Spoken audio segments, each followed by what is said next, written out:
हिंदी साहित्य का आदिकाल के अंतर्गत आप इसके पहले वीडियो में काल विभाजन नामकरण के उपरांत आदिकाल के प्रथम भाग के अंतर्गत रासो काव्य, जैन साहित्य, नाथ साहित्य, सिद्ध साहित्य को देखा है।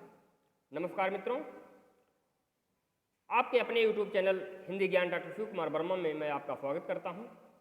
अब आप इस वीडियो में आदिकाल के भाग 2 को देखेंगे, जिसमें अमीर खुसरो की पहेलियाँ, आदिकालीन अभ्रम साहित्य, विद्यापति पदावली, आदिकाल का गद्य, आदिकाल की प्रमुख प्रवृत्तियाँ, हिंदी का प्रथम कवि, इस विषय में आप देखेंगे। तो सबसे पहले आप अमीर खुसरो की पहेलियाँ। मित्रों, अमीर खुसरो का जन्म एटा जिले के पटियाली गांव में 1255 ईस्वी में हुआ था। उन्होंने जनता के मनोरंजन के लिए पहेलियाँ लिखी। आदिकाल में खुसरो ने खड़ी बोली का प्रयोग काव्य भाषा के रूप में किया। इस प्रकार अमीर खुसरो को खड़ी बोली हिंदी का पहला कवि माना जाता है। खुसरो के ग्रंथों की संख्या 100 बताई जाती है, जिनमें से अब 20-21 ही उपलब्ध होते हैं। इन रचनाओं में प्रसिद्ध हैं खालिक बारी, खुसरो की पहेलियाँ, मुकरियाँ, दो फखुने, गजल।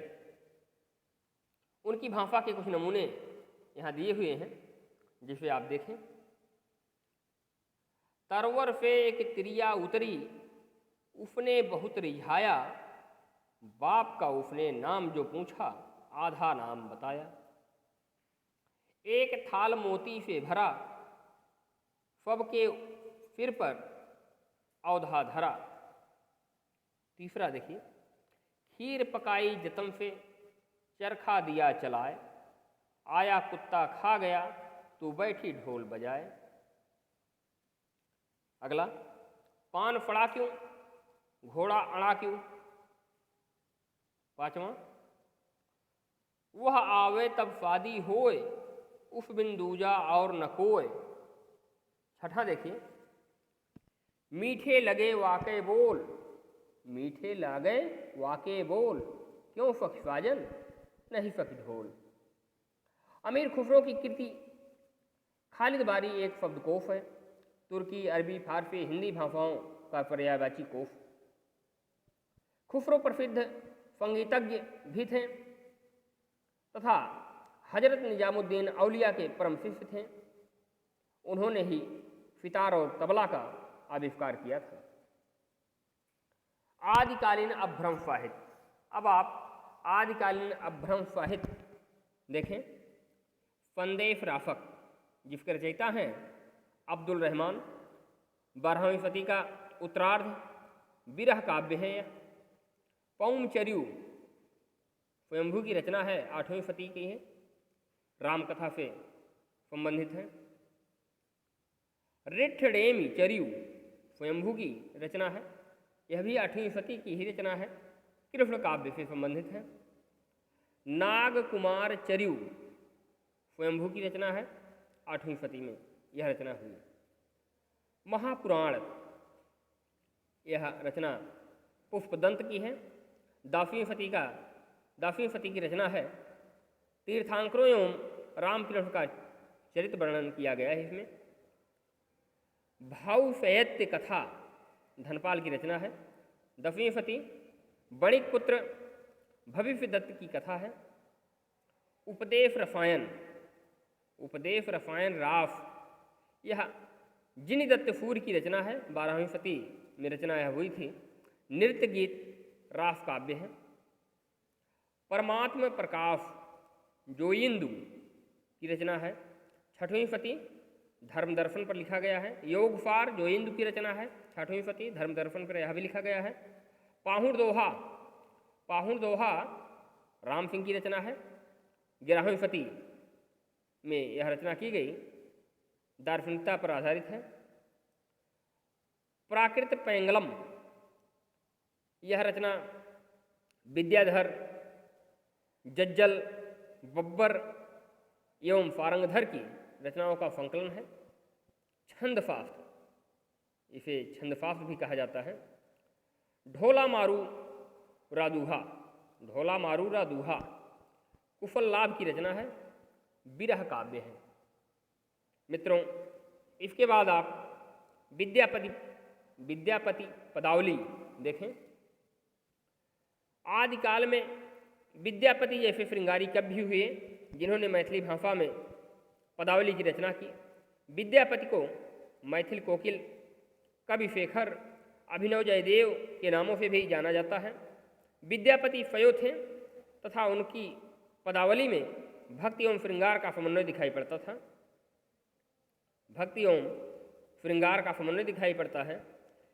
विद्यापति ने नायिका की वयःसंधि मनोरम चित्रण किया है। नायिका की वयःसंधि का मनोरम चित्रण किया है। इसके साथ ही सद्यहसनात् रमणी के उत्तेजक चित्र अभिसार का मनोरम वर्णन भी उनकी पदावली में मिलता है। विद्यापति की मैथिली भाषा में रचित पदावली गेय पदों में रचित है तथा उसमें गीत काव्य के सभी तत्व, चाहे वह संगीतात्मकता हो, वैयक्तिकता हो, कोमलकांत, मधुर पदावली, अलंकारिकता, सारे गुण विद्यमान हैं।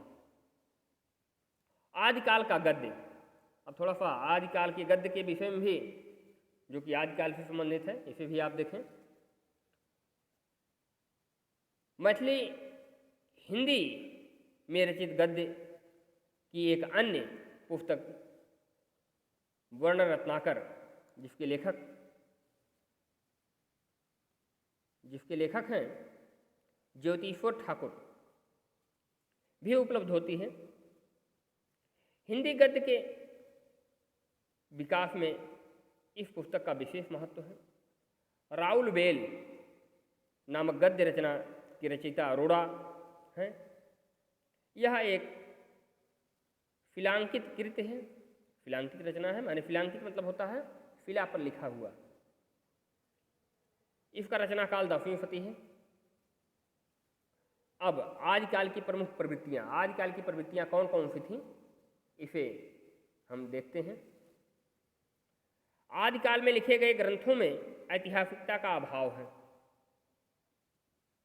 नंबर 2, इन ग्रंथों में युद्ध वर्णन में सजीवता है। तीसरा नंबर, अधिकांश ग्रंथों की प्रामाणिकता में संदेह है। नंबर 4, वीर एवं श्रृंगार रस की प्रधानता इस काल में लिखे गए काव्य ग्रंथों में है। 5वां, अधिकांश ग्रंथों में कवि ने अपने आश्रयदाताओं की प्रशंसा की है। नंबर 6, इस काल की रचनाओं में राष्ट्रीयता का अभाव है।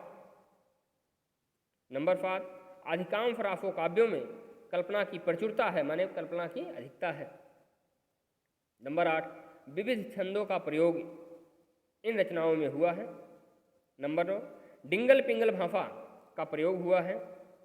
और अंतिम प्रवृत्ति है अलंकारों की स्वाभाविक समावेश इन रचनाओं में हुआ है।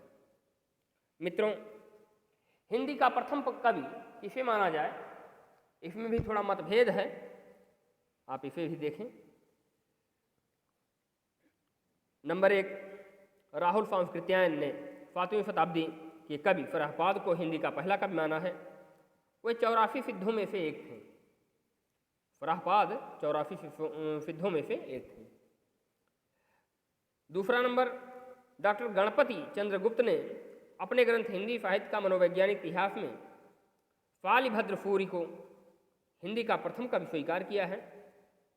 उनकी रचना भरतेश्वर बाहुबली दास को वे हिंदी की प्रथम रचना मानते हैं, जिसकी रचना 1184 ईस्वी में हुई थी।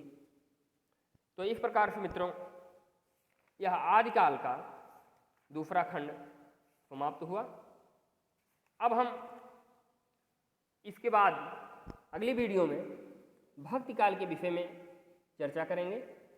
तो मित्रों, यह वीडियो आपको कैसा लगा, आप अपने विचार कमेंट बॉक्स में दीजिएगा। आपको वीडियो पसंद आए तो लाइक कीजिए, शेयर करिए। अगर चैनल पर पहली बार आप वीडियो देख रहे हैं तो चैनल को सब्सक्राइब कर लें, जिससे हमारी वीडियो को आप सबसे पहले पा सकें।